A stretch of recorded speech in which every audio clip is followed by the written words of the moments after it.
This channel does not promote any violent, harmful, or illegal activities. All content provided by this channel is meant for an educational purpose only. Top quality और consistent performance के लिए सिर्फ silver pump नाम याद रखना। মা বাবার সঙ্গে ফুটপাতে ঘুমোচ্ছিল 7 মাসে শিশুকন্যা। নারকীয় সেই ঘটনায় রাজীব ঘোষ নামে এক যুবককে দোষী সাব্যস্ত করে নগর দায়রা আদালত। মঙ্গলবার যুবকের ফাঁসি সাজা শোনায় কোর্ট। বটতলা থানায় অভিযোগ দায়েরের 26 দিনের মধ্যেই কোর্টে চার্জশিট জমা দেয় পুলিশ।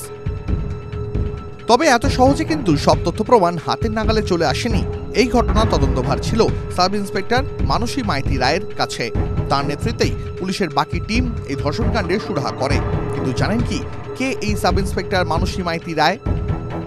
এদিন সরকারি পক্ষের আইনজীবী বিভাস চট্টোপাধ্যায় সাংবাদিকদের সামনে এই মামলা সম্পর্কে বলতে গিয়ে একটি বিষয়ের কথা বারবার উল্লেখ করেছেন।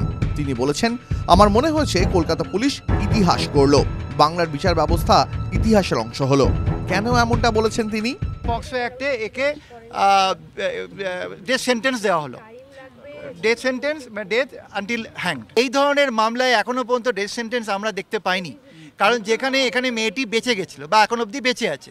এই কোশ্চেনটা আমাদের বারবার উঠেছে যে এই মেয়েটির মার্ডার হয়নি, তাহলে কি আমরা ডেথ সেন্টেন্স চাইতে পারি? ডেথের প্রভিশন আছে, সেখানে কিন্তু কোথাও বলা হয়নি যে ভিকটিমকে মরতেই হবে। মেয়েটি যদি সুস্থ হয়েও বাড়ি আসে তাহলে ওকে সারা জীবন এই মেন্টাল অ্যাগনি ক্যারি করতে হবে।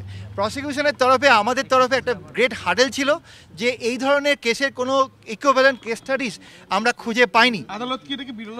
আদালত এটাকে বিরল থেকে বিরলতম মনে করি। এটা রিসেন্টলি প্ল্যানেট কোর্ট বলেছেন যে এই অ্যাকিউজ পার্সনের সোসাইটিতে বেঁচে থাকার কোনো অধিকার নেই।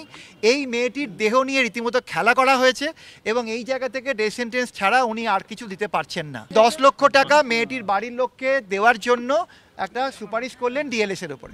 কোন কোন কেসে নজির গড়েছেন সাব ইন্সপেক্টর মানসী মাইতি রায়? 2019-এ ডালা থানায় এক দম্পতি তাদের 14 বছরের মেয়ের নিখোঁজ ডায়েরি করেছিলেন। দম্পতির দাবি ছিল হয়তো তাদের মেয়েকে অপহরণ করা হয়েছে। সেই সময়ও এই ঘটনা তদন্তভার যায় মানসীর হাতে। তিনি তদন্তে নেমে দেখেন নিখোঁজ নাবালিকার সঙ্গে এলাকারই এক বাস ড্রাইভারের মেলামেশা ছিল। তাৎপর্যপূর্ণভাবে ওই বাস চালকও নাবালিকা নিখোঁজের দিন থেকেই মিসিং। পরবর্তীকালে জানা যায় দিল্লিতে রয়েছে নাবালিকা, তাকে উদ্ধার করা হয়।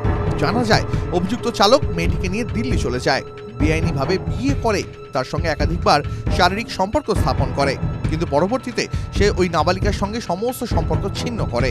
এই ঘটনায় প্রায় 2 মাস পর গ্রেপ্তার করা হয় ওই চালককে। তার বিরুদ্ধে পক্সো আইনে মামলা রুজু হয়। অপহরণ, শারীরিক ও মানসিক নির্যাতনের মামলা দায়ের হয়। আদালতে দোষী সাব্যস্ত হয় যুবক, তার 10 বছরের কারাদণ্ড হয়, সঙ্গে 5,000 টাকা জরিমানা। এর আগেও মানসী এমনই 6টি পক্সো মামলা তদন্ত শেষ করেছেন। এদিন বটতলার ঘটনা নিয়ে মানসী TV9 বাংলাকে একান্ত সাক্ষাৎকারে জানান, এই কেসে প্রচুর খাটনি হয়েছে। শিশুটির আঘাত ছিল মারাত্মক। আমরা 2 জায়গা থেকে সোয়াব টেস্ট করেছি, DNA প্রোফাইল বারবার পরীক্ষা করা হয়েছে। প্রসঙ্গত উল্লেখ্য, গত 30শে নভেম্বর বটতলা থানায় এক শিশুকন্যা নিখোঁজ হয়ে যায়। মা বাবার অভিযোগ ছিল রাতে রাস্তার পাশে ঝুপড়িতে তারা ঘুমোচ্ছিলেন। সেই সময় ঘুমোতে শিশুকে তুলে নিয়ে যাওয়া হয়। পরে ফুটপাত থেকেই শিশুটিকে উদ্ধার করা হয়। এরপরেই বটতলা থানায় অভিযোগ দায়ের করা হয়। গত 4 ডিসেম্বর ঝাড়গ্রাম থেকে অভিযুক্ত রাজীব ঘোষকে গ্রেফতার করে পুলিশ। 26 দিনের মাথায় আদালতে চার্জশিট জমা দেওয়া হয়। রাস্তার সিসিটিভি ক্যামেরার ফুটেজ দেখে যুবককে চিহ্নিত করা হয়েছিল। ভারতীয় ন্যায় সংহিতার 137(2), 65(2) এবং শিশু সুরক্ষা আইন পক্সোর 6 নম্বর ধারায় তাকে দোষী সাব্যস্ত করা হয়। TV9 Bangla digital.